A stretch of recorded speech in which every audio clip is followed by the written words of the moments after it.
Lecture 7 for your subject digital signal processing based on your first unit. So in this lecture we are going to discuss about the direct form to realization of IR system. So in previous lecture we have been discussed about the direct form 1. Now in this lecture we will discuss about the direct form 2. Okay, so start with the basic building block used now.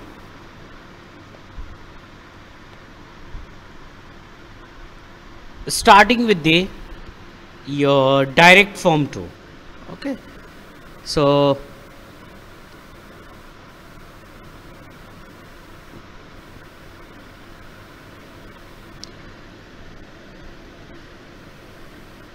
it is represented by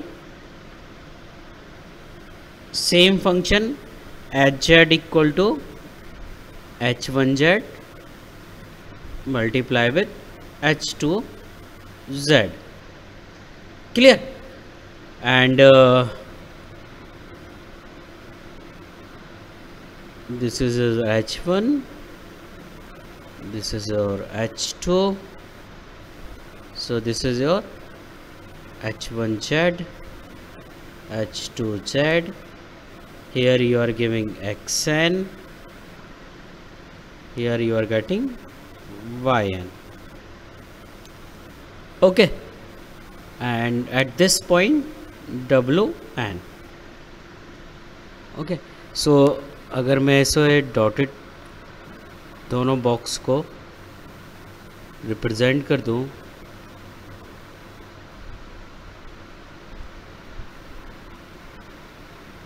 so that is your hz. Okay, now or you can write it or xz or wz or yz. ठीक है, so here h1z is your denominator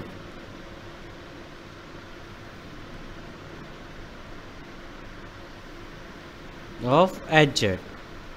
वहाँ पे क्या होता था h1z numerator, सो यहाँ उसके just opposite है. ठीक है, और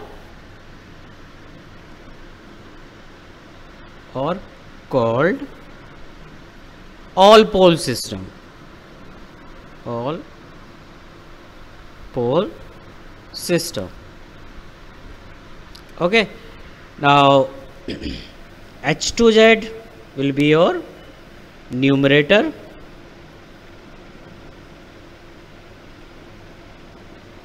okay, of hz, or called all zeros system. So this is the basic definition of this direct form 2. Clear? Now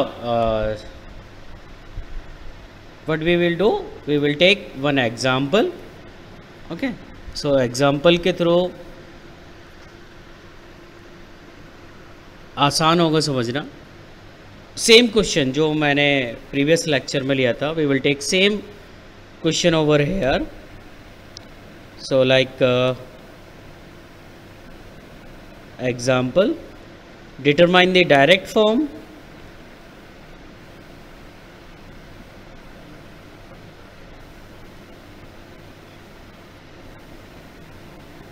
to for the second order filter given by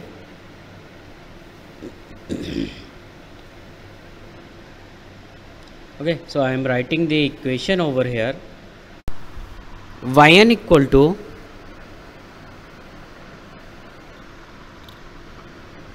twice b cos omega naught yn minus 1 minus b square y n minus 2 plus x n minus b cos omega naught x n minus 1. Okay, so now we solve this. So क्या कर देते हैं सबसे पहले, just take the z transform of given equation 1. Let's see, this is equation 1. Okay, so जो आपको second order filter given है उसका आपको क्या लेना है सबसे पहले, z transform. So for z transform क्या होगा, वाई एन का Y Z twice B cos omega naught z inverse क्या हो जाएगा, Y Z. Okay, so Y Z minus B square z to the power minus 2 your yz plus xz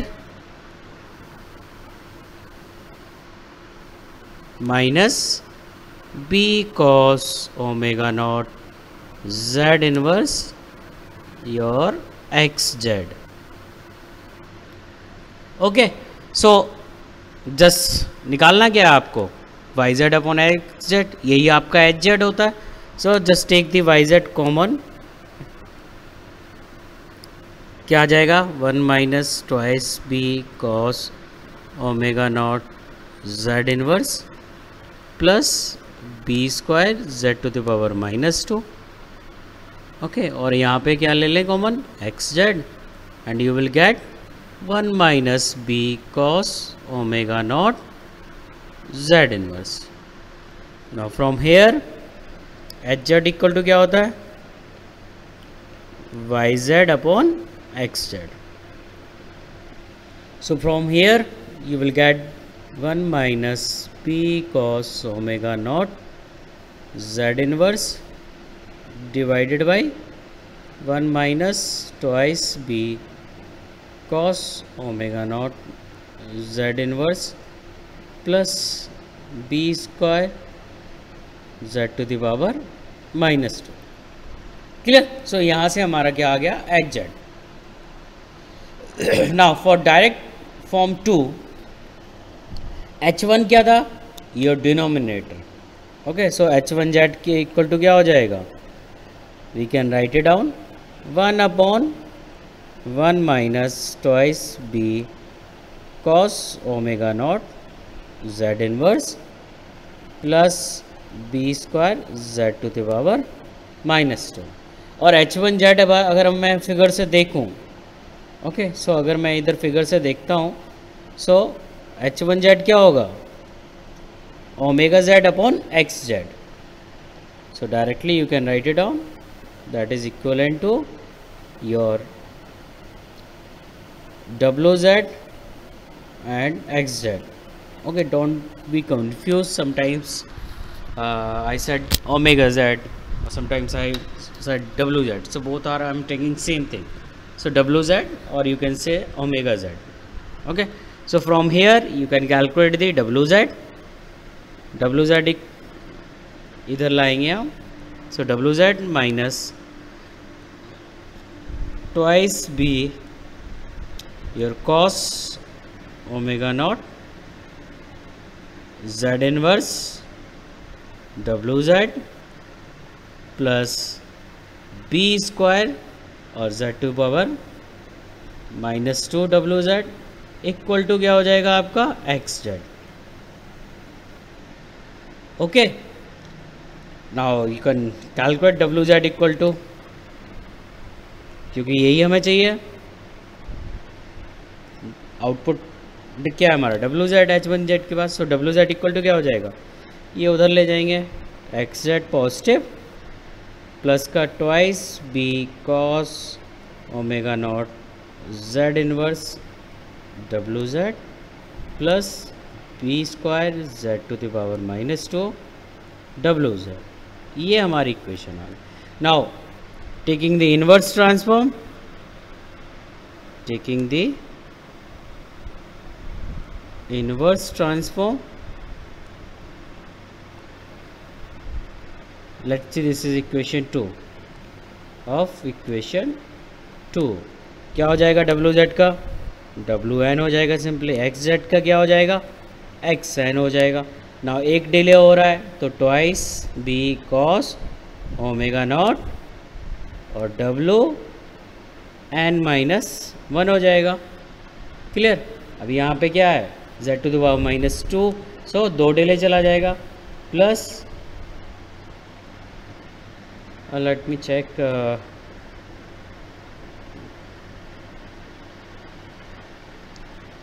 this will be minus. Okay, क्योंकि अगर आप इस इक्वेशन में इधर ले जाएंगे so that will be minus, so I am making minus here. Okay, so ये क्या होगी? माइनस में होगी और यहाँ भी क्या होगा यार? Minus B square omega N -2। Okay, so omega N की इक्वेशन तो आपकी यहाँ से आ गई। Now what you have to do? You have to calculate the H2Z। अभी हमने क्या कैलकुलेट किया था? H1Z के लिए। सो H2Z क्या होता है? न्यूमरेटर। न्यूमरेटर क्या है आपका? 1 minus B cos omega naught Z inverse, और इसे हम क्या लिख सकते हैं? YZ upon WZ। So from this equation you can easily write it down. YZ equal to क्या हो जाएगा? WZ minus B cos omega naught Z inverse WZ। Now take the inverse transform. So taking inverse transform, inverse Z transform,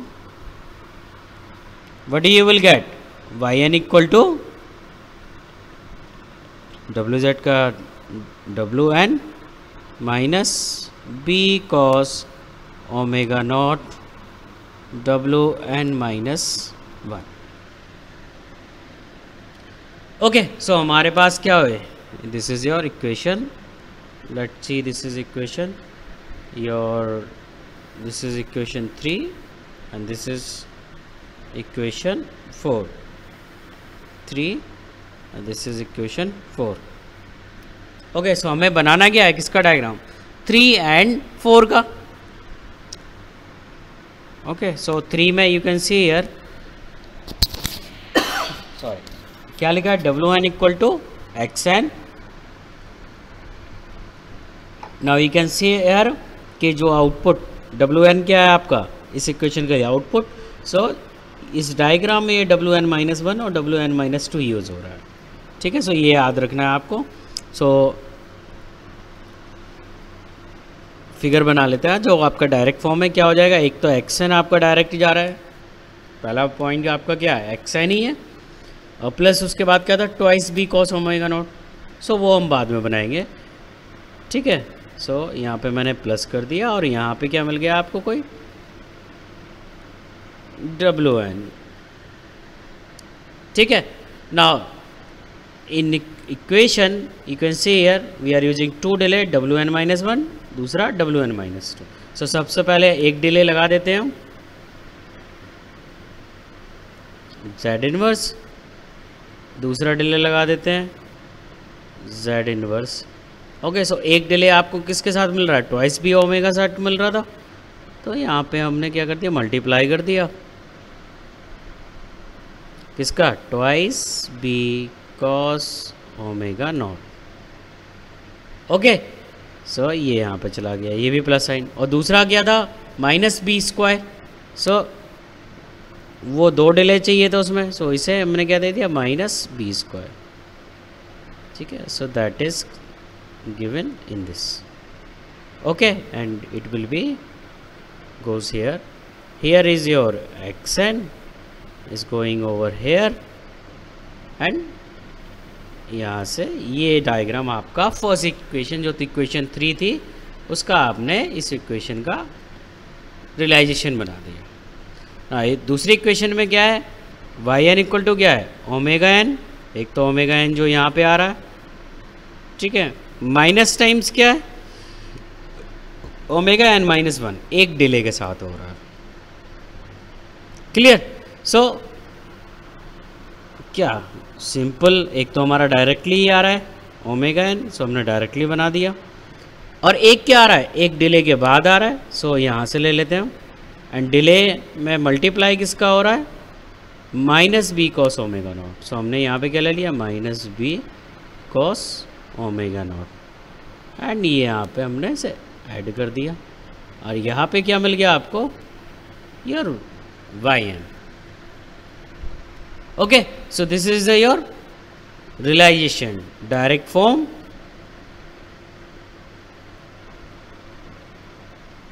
to.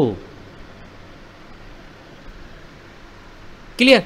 So if you remember कि जो previous वाला जो हमने direct form 1 से बनाया था, सेम जब एग्जांपल किया था, तो वहाँ पे जो मेमोरी एलिमेंट थे वो हमारे ज़्यादा हुए थे। Okay, so in direct form 2 memory element हमारे कम ही यूज़ हो रहे हैं। So note here, less memory elements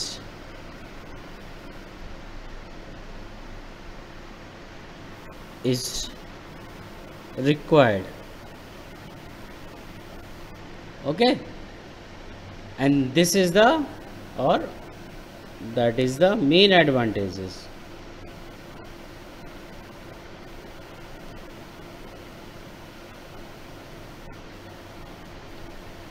direct form 2। Clear? So I hope आपको ये क्वेश्चन समझ में आ गया होगा। ठीक है, एंड इन नेक्स्ट लेक्चर एक हम दूसरा एग्जाम्पल लेंगे, ठीक है, एंड उसको डायरेक्ट फॉर्म से डिज़ाइन करके देखेंगे। So thank you students.